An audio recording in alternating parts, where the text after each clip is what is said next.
Hi, everyone, and welcome to the Small Business Social Show. My name is Jill, and I am your host. And today, we're going to be talking to Sharon Tseung of Digital Nomad Quest. Sharon spent a year traveling both Europe and Asia, and also working remotely while doing so. So Sharon took on some jobs that she was able to do from anywhere, and she also started generating passive income. And today, Sharon's going to tell us all about her journeys, as well as all of the advice she has for others looking to become digital nomads as well. And for those of you who don't know me, my name is Jill Fox, and I'm the owner of Fox Social Media. And my company's been helping businesses, practices, and brands to both market and grow online for the past 10 years now. And I'm so excited to have both my YouTube show and my podcast so that I can help all of you as well. So let's get started. Hi, Sharon. How's it going? Good. Thank you so much for coming on the Small Business Social Show today. I am super excited to introduce you to all of my audience and have you tell your story, because you are one of the most interesting people I've met. And just a little side note here, Sharon and I actually met at Pat Flynn's first conference called FlynnCon. Yeah. So I'm super excited to have her on. And Sharon, please tell everyone a little bit about yourself and your background. Yeah, so I've been in digital marketing for about 7 years, and basically in 2016, I quit my job, traveled the world for 2 years as a digital nomad, and I was building passive income streams while I was abroad, and came back like a year ago and decided I wanted to actually take a full-time job, be back at home, and now I'm like kind of working on building my brand on the side and teaching people how to build passive income as well. So that's kind of about me. So. That's so cool that you did that. Now, what made you decide to go and be a digital nomad? You got to be brave to do that. Yeah, so I mean, I had been in the Bay Area for a long time, and maybe like over 20 years or so. And, I was working the same job, kind of looking at the same office, same cubicle, like every day. And I was wondering what else was out there. And I remember back in 2014, I did like this solo Europe trip, and like for a month. And I was like, oh my gosh, like I saw all these people living their lives, like living their dreams, and like really passionate about life. And I just wanted to see what else was out there after meeting all these people. And I guess that like sparked a lot of it for me. So I started like studying a lot of books, studying a lot of blogs, and learning more about passive income and online businesses. And yeah, after that, I knew I wanted to like leave and see the world. So that's kind of the story behind it. And then it wasn't all just about like traveling and seeing the world. It was also building passive income streams as well. So I was able to do both, which was really awesome. So. Well, I imagine you had to pay for the trip, so you absolutely had to do that along the way, I imagine. Yeah. How did you prepare, not so much for the work part, but for the trip part of it, and where you were going to stay and all those things? Yeah, there's these sites like nomadlist.com and numbeo.com where I could see like which places were popular for digital nomads, as well as how much they would cost to live at these places. I was doing like a month at each place and kind of gauging like, oh, are these pretty like cost efficient? Like would it be good to go there, as well as would it be fun and safe? And that's kind of how I like planned it. I planned it 6 months before I left. So I actually booked like 6 months of accommodations and flights already prepared like 6 months before I left. So I was prepping a lot. I was making sure financially I was good. I even took 2 part-time remote positions while I was like hustling and trying to prep for the trip. And even my full-time work, they actually were like, we're interested in having you do like some part-time remote work as well. So it ended up being like 3 part-time things I was working on at the same time as building these passive income streams. And I like slowly transitioned off of doing that part-time work and then going fully into those passive income businesses. So. That's so cool that your full-time job was positive. They were positive with you about your dream, and also gave you a part-time work to do. Now, when you came back, is that where you went back to? I went to another job actually. So it's still like a marketing manager position, and it's been great. Like I've been learning a lot as well. So that was part of the reason coming back too, was that I wanted to like really build my skills and be back in an area where, you know, the Bay Area is a lot of like the tech scene and a lot of like ambitious people. And I wanted to be around that energy. Because actually when I was in Chiang Mai, right before I left, a lot of expats are kind of just wanting to cover their expenses and just like live a chill life. And that I just didn't feel like that was the end for me. Like I still wanted to grow my skills, build things that would impact people. So that's kind of why I came back to this, like to the Bay Area, to a job and things like that. Between your 2 trips, what countries have you been to? Yeah, I went to like all around Europe and like all around Asia. So the first 6 months, I started in Stockholm just for a few nights, then went to like Romania, like Bucharest for a month, Athens, Greece for a month, Lisbon as well. Also went to like a few different places, just like weekend trips and things like that. Also, yeah, in Asia, I was in like Taiwan, Vietnam, Thailand, like so many different places. Yeah. So, but I was doing, you know, a month at each place. So it wasn't like I went all like to tons of different places, but I still ended up seeing a lot of the world. So it's good. What's your favorite place you've ever been to? Yeah, I mean, I ended up staying in Chiang Mai for like 4 months of it because I really liked it. Yeah, Chiang Mai, Thailand was awesome. It had this relaxing vibe, and like everything was really affordable too. And standard of living was not bad either. It was great. So I really liked chilling there and like working on my businesses there. I also really liked Lisbon. So Lisbon, Portugal, that was great. And I met some of my closest friends in Bucharest, Romania too, which was great. So cool. Yeah, they were Americans as well who were. Yeah, like 2 of them were Americans, one was like Australian, and we all met on like this Facebook group of like nomads or something. Yeah, so we were just like, oh, who's here? Which did like, you know, I'm a digital nomad. Who else is out here? And we just ended up meeting up and becoming really close, and we still keep in touch to this day. That's so cool. Yeah. Because one of the things that, and of course, I'm a mother and a grandmother, so you're not going to be surprised by this question, but did you feel safe? Like, you're a small person, you're a pretty girl, like, I would be, as the grandmother figure, I'd be thinking, oh my gosh, I'm worried about you. You're by yourself. Were you ever unsafe? Yeah, I mean, when I first like told my parents I was going to leave, they didn't even believe me initially. And then like when it was getting closer to the trip and I told them like, oh, how do I get good insurance and stuff like that? And then my mom started crying because she was like, oh, I didn't know. Yeah, right. She was like, I didn't know you were actually going to do it. And I can imagine that can be really kind of scary for like a parent to, you know, but I think as a, like, it's not as scary as people think, I feel like. I think it's just a matter of being like safe, just like as you normally would at home. Yeah. And you wouldn't like just go off by yourself at night or things like that. And also I feel like the places I chose were not that unsafe. Like I never really got into any trouble. I almost got pickpocketed once in Lisbon, but it was like in the daytime too. It was a weird thing. It was like a family behind me and they like were unzipping my backpack. I could hear it like in my ear. I was like, what the heck's going on? Yeah. So it wasn't anything like scary at night or something could have happened. So I think it's a matter of just kind of trying to be like safe as you would like go with your friends if you go out at night or something. And yeah, so sounds like you were really smart about this whole thing as far as the planning and where to go and making sure you had income. What type of places did you stay in? Like, were they hostels or hotels or?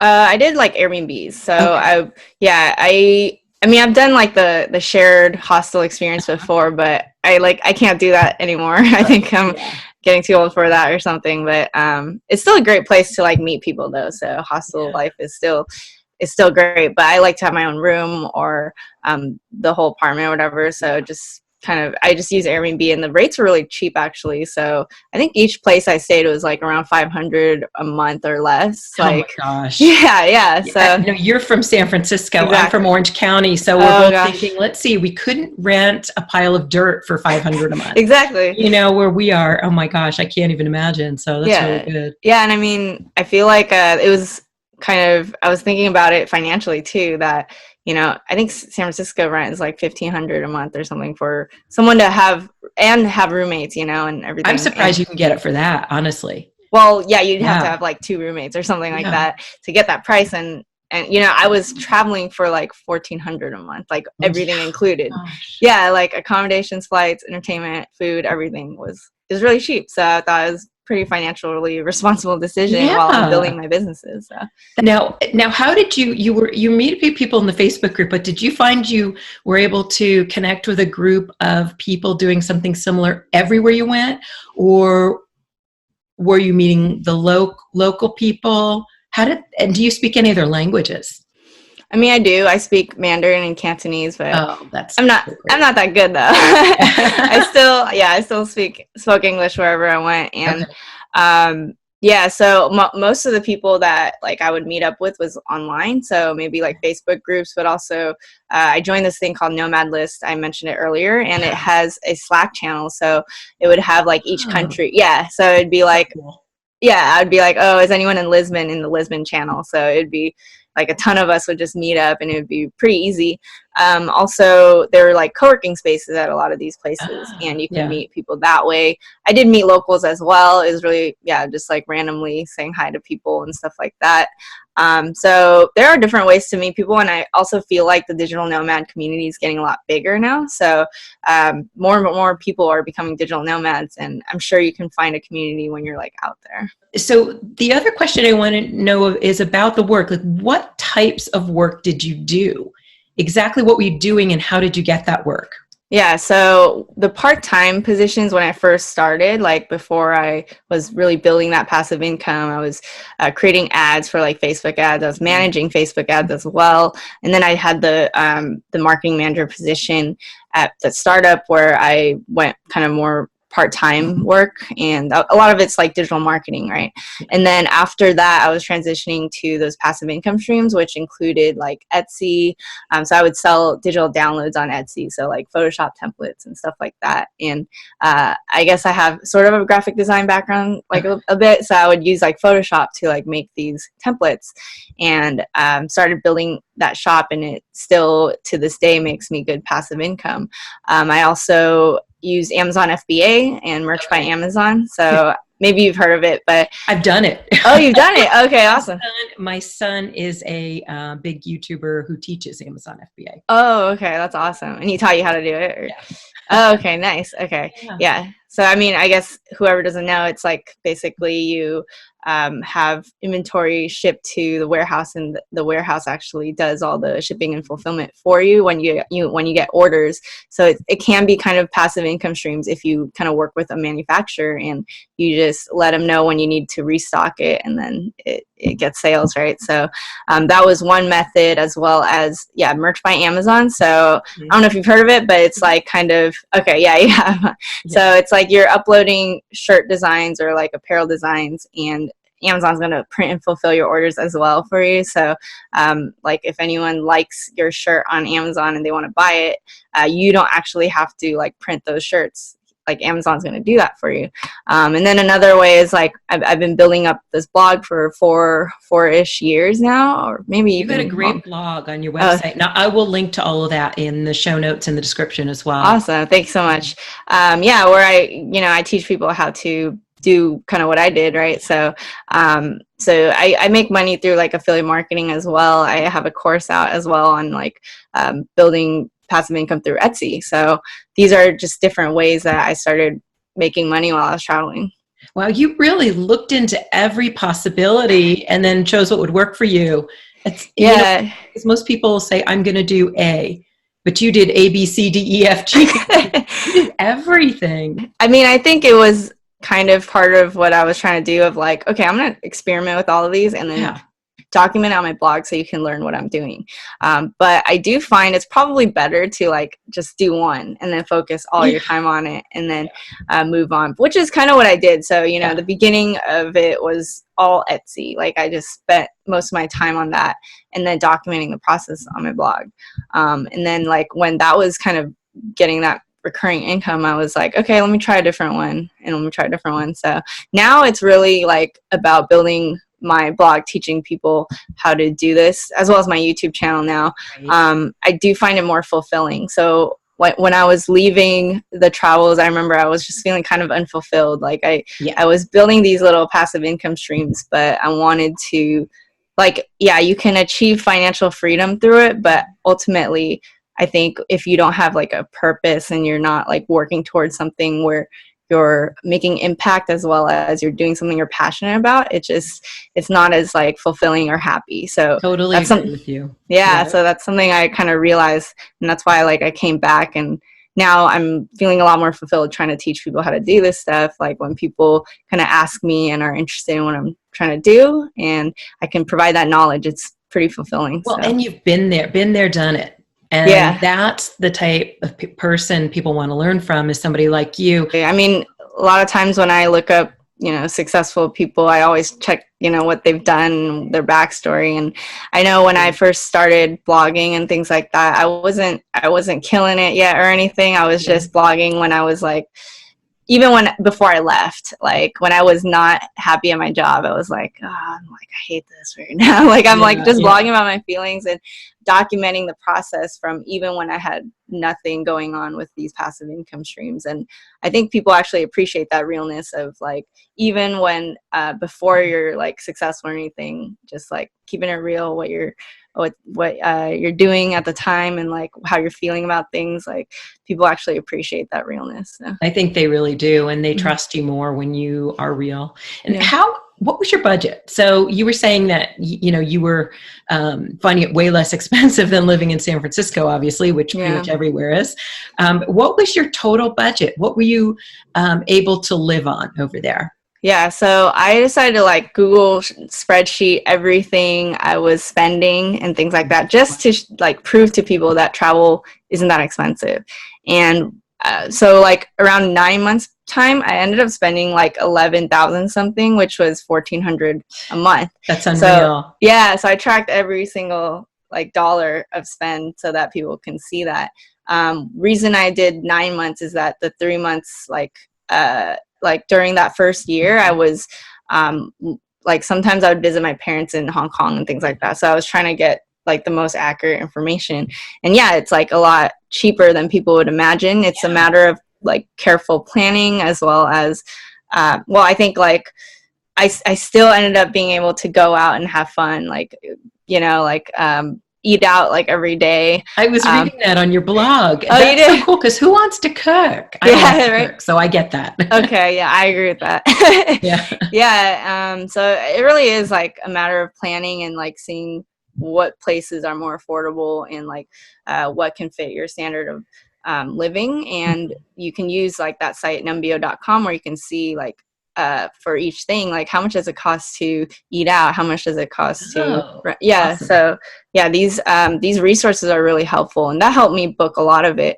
I booked, as I mentioned, like 6 months in advance, and that helped because it just made me feel a lot safer that I've had a lot of it booked, that like I don't think I'm gonna get screwed over later. You know what I mean? Exactly. Or end up, okay, what do I do now? I have to check out of this place. I have nowhere to go. So exactly. That was smart. That was smart. And I know you've talked about quite a bit. Is there any like big pieces of advice you have for someone who wants to become a digital nomad and do what you did? Yeah. So I guess I'm more risk averse. I prefer to kind of start like saving, building those passive income streams. I've met people who I met in Chiang Mai who just like had $500 in a dream. Like, yeah. That's scary. Yeah, exactly. And I was like, ooh, okay, I'm not like that. So I guess my advice is I would probably like manage like my finances first before I leave, as well as start looking into those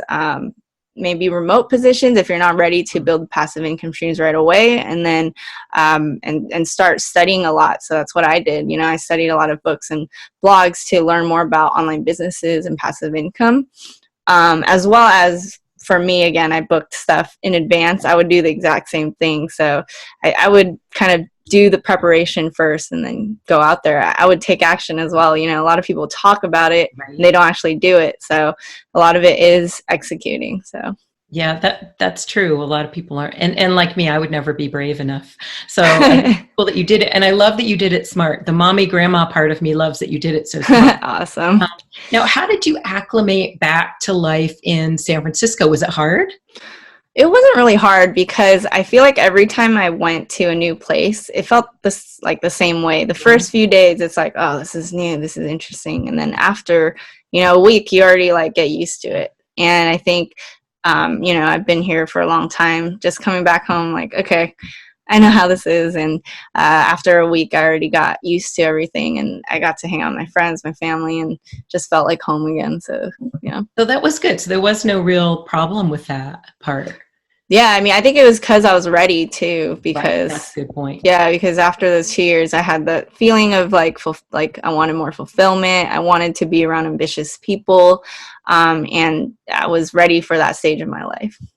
Now, what are you doing now? Tell everyone what you're doing.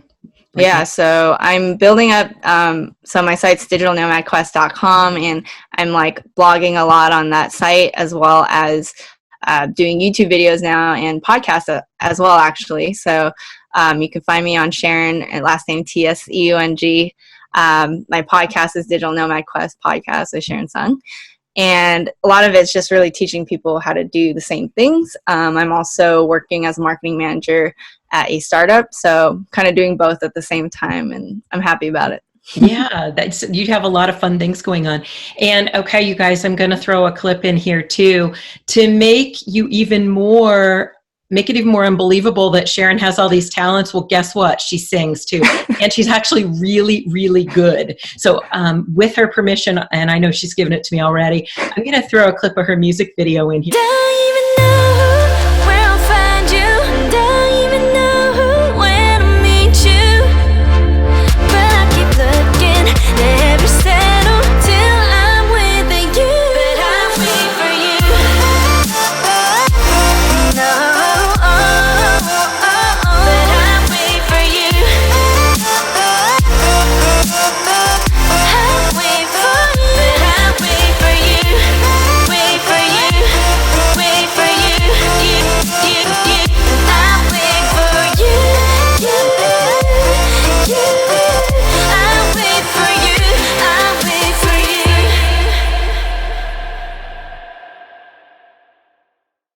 All right, this just really isn't fair. Too many talents in one lady.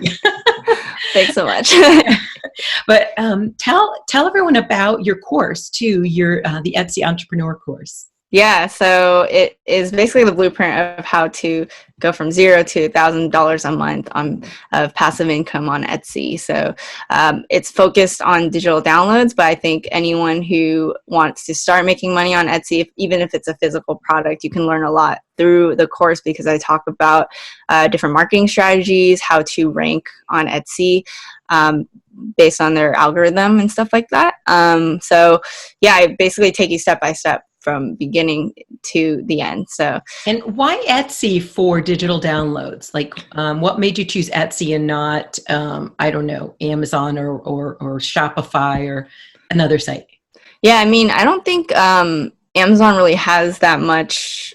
Like, I haven't really seen people list digital downloads on there, and I know you can on Shopify, and I have done that before. But Etsy is just like a marketplace that a lot of people are using right now, that people do like put up digital downloads on there. And it's like I think it's probably the main one that has that, right? So there's another site called Creative Market that has that, and I sell on there too, but I make more on Etsy because it's just like there's a lot of people on there. And yeah, it really helps. It helps new sellers too. So if you like put up new stuff, it's not like going to be too saturated where you can't rank, because I mean, I was able to do it, and I've helped other people get sales as well on their shops, and it's still doable. That's so cool. Very cool. And I guess it makes sense because that's the creative space. That's where that's where creatives sell their wares. So that does make sense. Yeah. And I mean, it's not even limited to just like creative people, I would say, because you can see people selling like invoice templates or like budgeting templates, and that's all like spreadsheets, like Excel spreadsheets, or maybe you have a guide on how to, do like, coding or something like that. You could even write up an ebook or something, so it is like the opportunities are limitless based on what you know. I never thought of Etsy in that way until I was reading all the details of your course. And so I guess the last thing I want to ask you is just tell everybody where they can find you. Is what's the best source or multiple sources for them to go to find you? Yeah, so you can find me on my website, digitalnomadquest.com, my YouTube, my podcast. So YouTube is Sharon Tseung, Sharon Tseung. Podcast is Digital Nomad Quest with Sharon Tseung. And you can also find me on my social media.